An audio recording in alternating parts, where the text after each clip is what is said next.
Rotational mechanics का ये एक बहुत ही अच्छा क्वेश्चन है। इस क्वेश्चन को सॉल्व करने से आपके बहुत सारे कॉन्सेप्ट्स काफी स्ट्रांग होंगे। ये क्वेश्चन है, a rod of mass m and length l is lying on a frictionless surface. A large impulsive force is applied to the rod for a very small time interval delta t. Now there are two cases. In case one, force is applied on center of the rod, यानी यहाँ पे जो rod है उसके center पे force है, and in case two, force is applied on one end of the rod. In both the cases, force F and time delta t is same. Find in both cases the velocity of center of mass, angular velocity of rod after the impact, and energy imparted to the rod by the impulsive force. तो देखिए इस question में क्या हो रहा है कि हमारे पास एक रॉड दिया हुआ है। इस रॉड पे क्या हो रहा है कि पहले केस में इसके सेंटर पे, सपोज यहाँ पे मेरा ये रॉड है, तो इसके सेंटर पे एक फोर्स F लग रहा है। ये लार्ज फोर्स है, इंपल्सिव फोर्स है। इंपल्सिव फोर्स की जब हम लोग बात करते हैं तो क्या होता है, वैसा फोर्स जो मैग्नीट्यूड जिसका काफी लार्ज हो और ये बहुत ही short time interval delta T के लिए अप्लाई किया जा रहा है। तो फर्स्ट केस में क्या हो रहा है कि फोर्स को हम लोग सेंटर ऑफ द रॉड में लगाते हैं, और सेकेंड केस टू में क्या हो रहा है कि फोर्स को हम लोग at one end of the rod पे लगाते हैं। दोनों केस में जो फोर्स है वो टाइम डेल्टा टी और डेल्टा टी के लिए लग रहा है, ठीक है।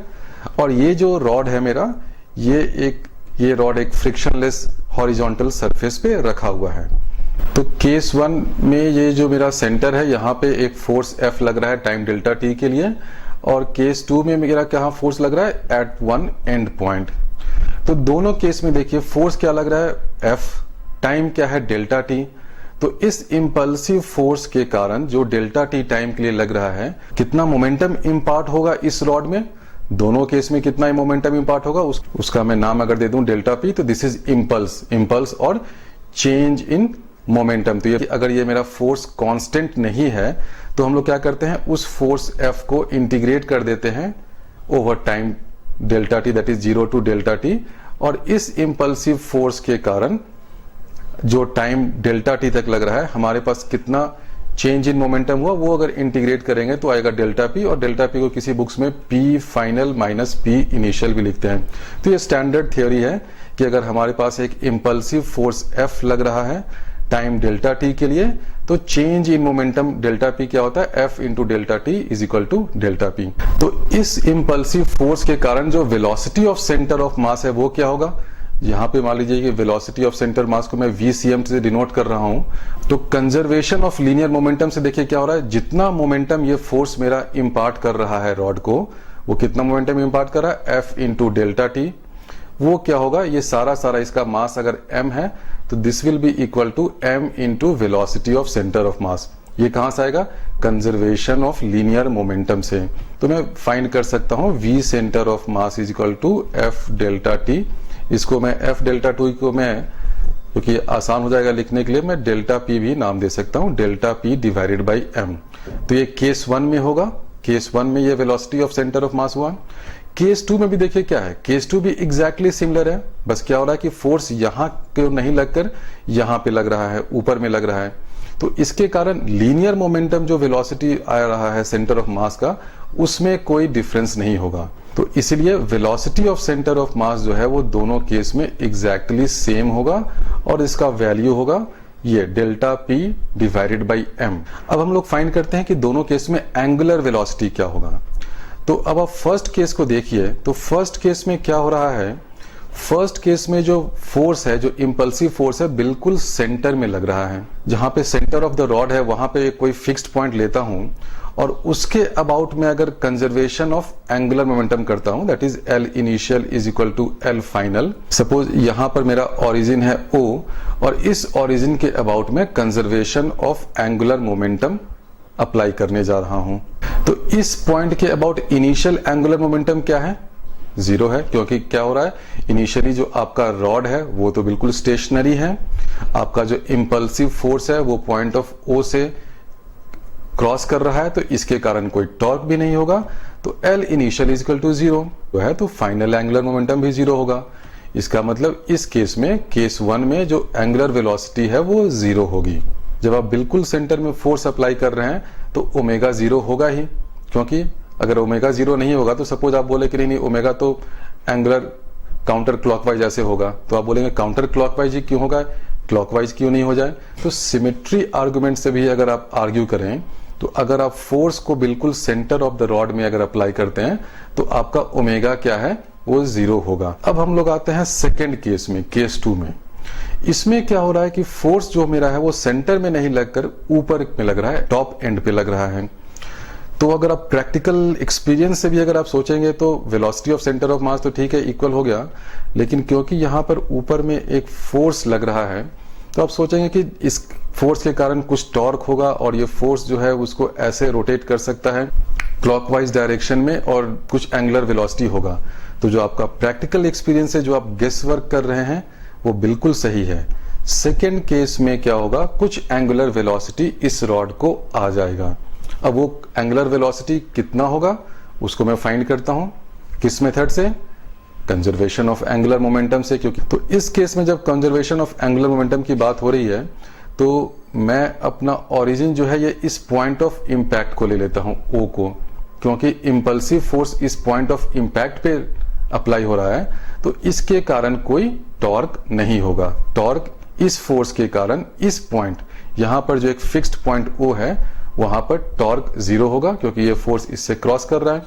तो यहां पर क्योंकि इसके कारण टॉर्क 0 होगा, इसलिए मैं पॉइंट ऑफ इंपैक्ट जो है उसके अबाउट में अब लिखता हूं L initial is equal to L final. Initial angular momentum क्या है, वो 0 है।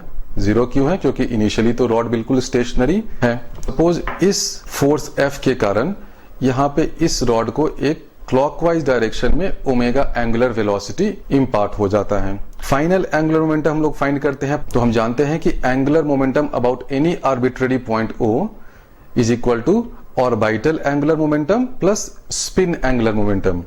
उसको मैं दूसरे वर्ड्स में कहूं तो वो क्या होता है, angular momentum of this centre of mass that is equal to m into r centre of mass cross v centre of mass plus I centre of mass into omega.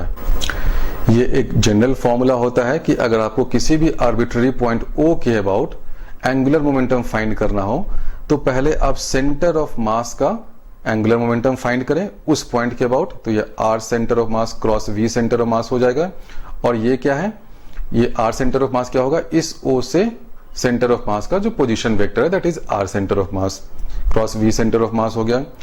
Plus आप कर दे जो I about centre of mass यानी moment of inertia about centre of mass into omega, और into मैं k vector दे देता हूं क्योंकि ये सब कुछ मैं xy प्लेन में काम कर रहा हूं तो ये z डायरेक्शन में होगा। तो ये एक वेक्टर इक्वेशन है और इस वेक्टर इक्वेशन को वेक्टर के फॉर्म में लिखने के लिए मैंने एक k यूनिट वेक्टर का यहाँ पे नाम दे दिया है।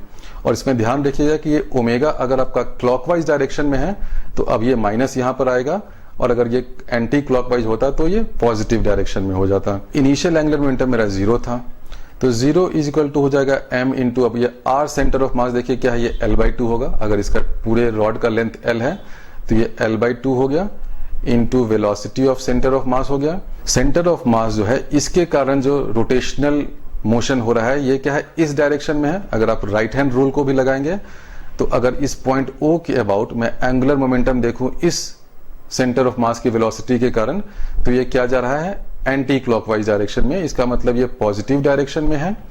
और ये जो ओमेगा है मेरा क्लॉकवाइज डायरेक्शन में है, इसका मतलब इसके कारण जो एंगुलर मोमेंटम होगा वो नेगेटिव डायरेक्शन में होगा। उसी कॉन्सेप्ट को मैं यहां पर लिखूंगा कि 0 is equal to m into L/2 into velocity of centre of mass minus I centre of mass क्या होता है, ml² इंटू ओमेगा।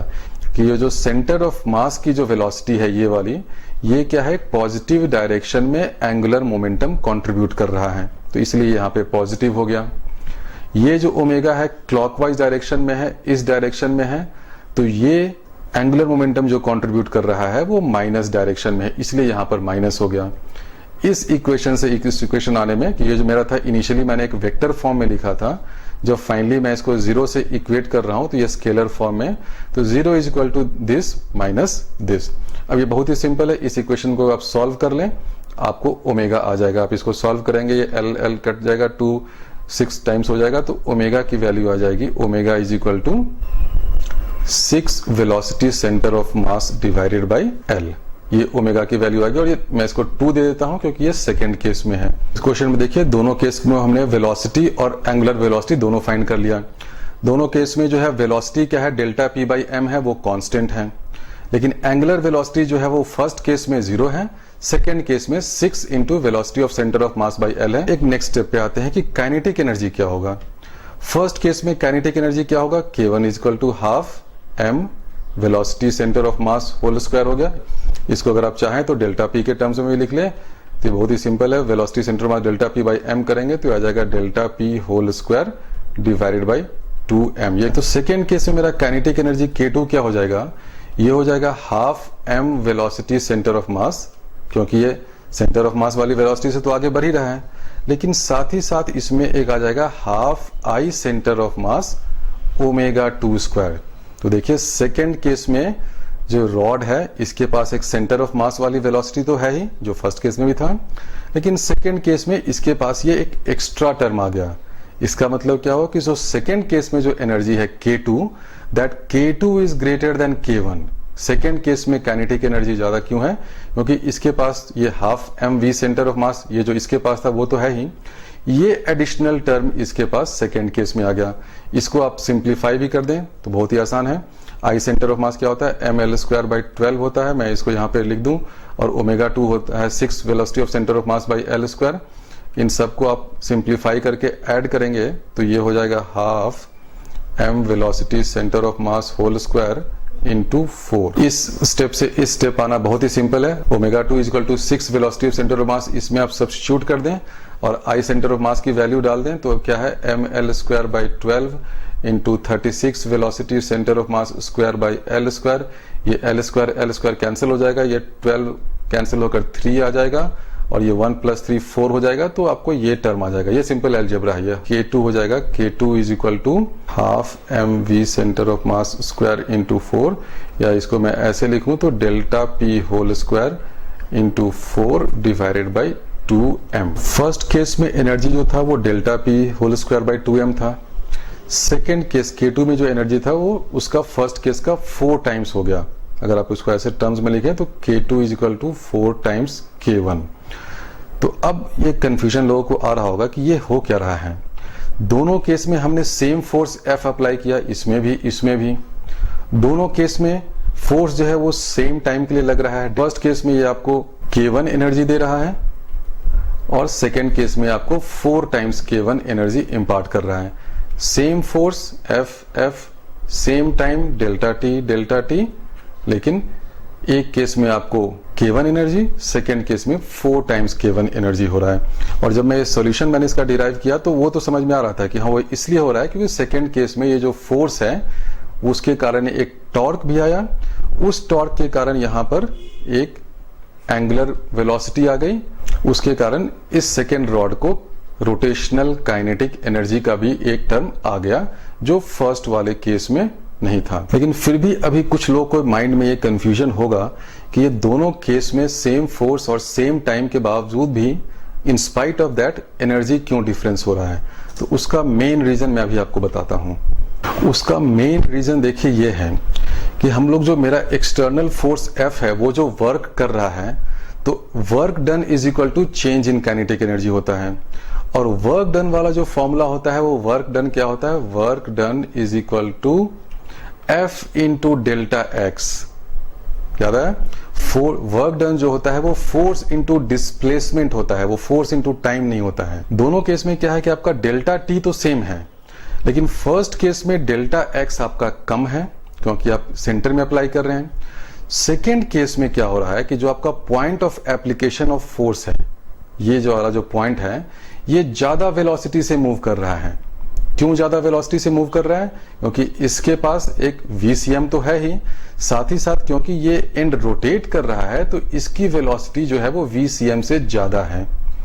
VCM से ज्यादा इसकी वेलोसिटी है तो सेम टाइम डेल्टा टी में ये वाला जो डिस्टेंस है डेल्टा एक्स, इन केस 2 में इसको लिख दूं, ये वाला डिस्टेंस ज्यादा हो जाएगा। दोनों केस में मेरा फोर्स सेम है, टाइम भी सेम है, लेकिन दोनों केस में मेरा displacement displacement at the point of application of force वो डिफरेंट है। इस वाले केस में क्या है, वो डेल्टा x1 है, और ये डेल्टा x1 क्या होगा, velocity centre of mass into this delta t। इस वाले केस में क्या होगा, ये डेल्टा x2 होगा, और ये क्या होगा, velocity of this and point into this delta t। और इस एंड पॉइंट की वेलोसिटी ज्यादा है। वो ज्यादा क्यों है, क्योंकि इसके पास ये VCM तो होगा ही, साथ इस एंगुलर वेलोसिटी के कारण भी कुछ वेलोसिटी आएगी इसके पास। अब डन होता है force into displacement, displacement at the point of application of force. तो फर्स्ट केस में मेरा क्या है, ये जो डिस्प्लेसमेंट डेल्टा x1 है वो कम है और डेल्टा x2 जो है वो ज्यादा है, इसलिए सेकेंड केस में वर्क डन ज्यादा है। फोर्स सेम है लेकिन वर्क डन ज्यादा है, तो ज्यादा क्योंकि ये वर्क कर रहा है इसलिए इसने उसको ज्यादा एनर्जी दे दी। तो अब ये डेल्टा x2 कैसे ज्यादा है उसको फाइंड करने के लिए हम लोग फाइंड कर लेते हैं कि जो ये वाला एंड पॉइंट है इसकी क्या वेलोसिटी होगी। इस पॉइंट O की वेलोसिटी क्या हो जाएगी, ये हो जाएगी velocity of centre of mass plus इस ओमेगा के कारण इसके पास क्या एंगुलर वेलोसिटी आ रही है, तो velocity of centre of mass plus omega into L/2, ये हो जाएगा VCM प्लस ओमेगा की वैल्यू 6 है, VCM/L इंटू L/2, ये 2 और 6 कैंसिल होकर 3 आएगा। आप दोनों को ऐड कर देंगे तो आपके पास ये आ जाएगा 4 VCM। यानी ये वाला जो पॉइंट O है वो इस वेलोसिटी ऑफ सेंटर ऑफ मास की जो वेलोसिटी है उससे 4 टाइम्स ज्यादा वेलोसिटी से मूव कर रहा है। देखा, तो जब वो 4 टाइम ज्यादा वेलोसिटी से मूव करेगा तो obviously same time delta t में ये 4 टाइम्स ज्यादा डिस्टेंस कवर करेगा। तो जो डेल्टा x2 है that will be 4 times delta x1। तो इस पॉइंट का जो वेलोसिटी है v of point O that is equal to 4 times velocity of centre of mass. तो अब मैं दोनों केस में जो अगर वर्क डन इन केस 1 उसको मैं नाम दे देता हूं work done in case 1 divided by work done in case 2 अगर मैं लिखूं तो क्या हो जाएगा, force into delta x1 divided by force into delta x2। F और F तो आप कैंसिल कर दीजिए। डेल्टा x1 क्या है, that is velocity centre of mass into delta t। Delta x2 क्या हो जाएगा, जितना इस पॉइंट O की वेलोसिटी है इनटू डेल्टा t, तो वो क्या हो जाएगा 4 times VCM into delta t। ये VCM डेल्टा t दोनों कैंसिल हो गया, तो आपके पास क्या आ गया, work done in case 1 divided by work done in case 2 is equal to 1/4 and this is equal to K1 divided by K2। तो अब देखिए मैंने क्या प्रूव कर दिया कि जो दोनों केस में जो वर्क डन है that is in ratio 1:4 that is same equal to K1/K2, यानी दोनों के काइनेटिक एनर्जी का जो रेशियो है। तो इस क्वेश्चन में बेसिक कॉन्सेप्ट ये था कि फोर्स भले सेम लग रहा है, टाइम दोनों का सेम लग रहा है, तो लेकिन जो इंपल्सिव फोर्स और टाइम होता है वो चेंज इन मोमेंटम करता है। तो आपका जो लीनियर मोमेंटम चेंज है वो सेम है, लेकिन जो वर्क डन है वो डिपेंड करता है डेल्टा x पे, आपका जो नेट डिस्प्लेसमेंट है at the point of application of force. तो फर्स्ट केस में क्योंकि ये सेंटर पे अप्लाई हो रहा है वहां पे आपका VCM है तो वो डेल्टा x1 होगा। सेकेंड केस में जब मेरा फोर्स एक एंड पॉइंट पे लग रहा है, एंड पॉइंट जो है वो 4 टाइम्स ज्यादा वेलोसिटी से मूव कर रहा है क्योंकि वो एंड में है, उसके पास एक एंगुलर वेलोसिटी का भी कंपोनेंट आ रहा है, इसीलिए जो सेकेंड केस में मेरा जो डिस्प्लेसमेंट है वो 4 टाइम्स ज्यादा है। तो सेम फोर्स लेकिन अगर ज्यादा डिस्टेंस के लिए अप्लाई हो रहा है तो वो ज्यादा वर्क करेगा, ज्यादा वर्क करेगा तो एनर्जी भी उसने ज्यादा इंपार्ट कर दी सेकेंड केस में। रोटेशनल मैकेनिक्स का एक और सिमिलर क्वेश्चन है और काफी अच्छा क्वेश्चन ये भी है, आपके कॉन्सेप्ट्स को स्ट्रॉन्ग करेगा।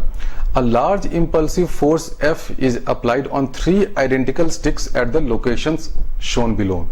तो आइडेंटिकल स्टिक है मेरे पास और इसमें एक लार्ज फोर्स F जो है वो एक्ट कर रहा है, लेकिन तीनों केस में फोर्स का जो एक्ट करने का जो पॉइंट है वो डिफरेंट है।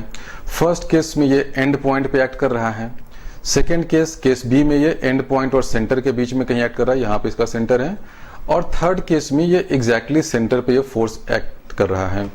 फोर्स इज कांस्टेंट, मतलब तीनों में सेम फोर्स F है, and it acts over the same distance delta x in each case, यानी जो फोर्स है वो डेल्टा x सेम डिस्टेंस पे काम कर रहा है।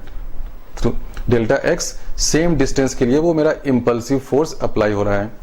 Which stick has the largest resulting centre of mass velocity, तो ए में ज्यादा होगा, बी में ज्यादा होगा, सी में होगा, या जो मैंने एक फोर्थ ऑप्शन दे दिया है D, all have the same centre of mass velocity. तो अब इस क्वेश्चन में और जो पिछला क्वेश्चन मेरा था उसमें देखिए डिफरेंस क्या है। पिछले क्वेश्चन में मेरा डेल्टा टी सेम था, टाइम सेम था। इस क्वेश्चन में मैंने क्या किया है कि सेम फोर्स अप्लाई हो रहा है, लेकिन तीनों केस में जो फोर्स है वो सेम डेल्टा एक्स डिस्प्लेसमेंट के लिए लग रहा है।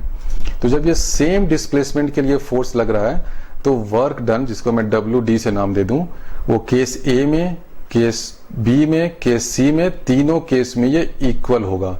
इक्वल क्यों होगा? क्योंकि work done is equal to force into displacement.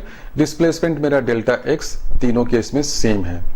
Work done अगर सेम है तो काइनेटिक एनर्जी जो इम्पार्ट हो रहा है वो भी तीनों केस में सेम होगा।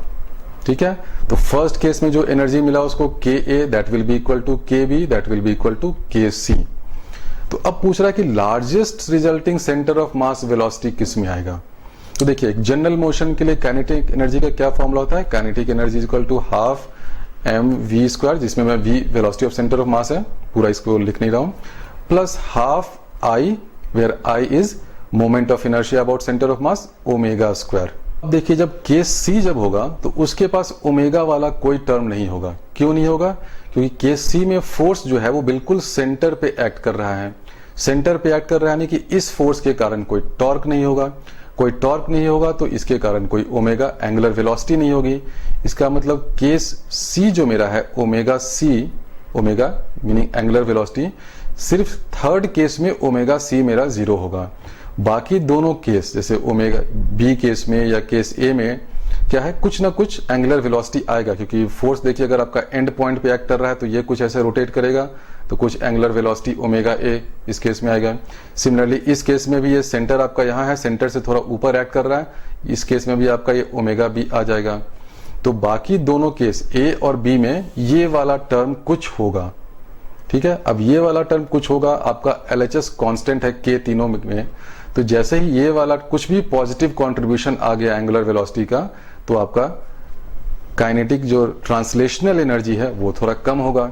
सिर्फ केस C में क्या है, जो ये वाला टर्म मेरा 0 हो जाएगा। 0 क्यों होगा? क्योंकि ओमेगा मेरा 0 है, यानी कि केस C में सारा का सारा जो काइनेटिक एनर्जी है, सारा का सारा जो एक्सटर्नल वर्क डन है वो इस वेलोसिटी ऑफ सेंटर ऑफ मास को मिल जाएगा।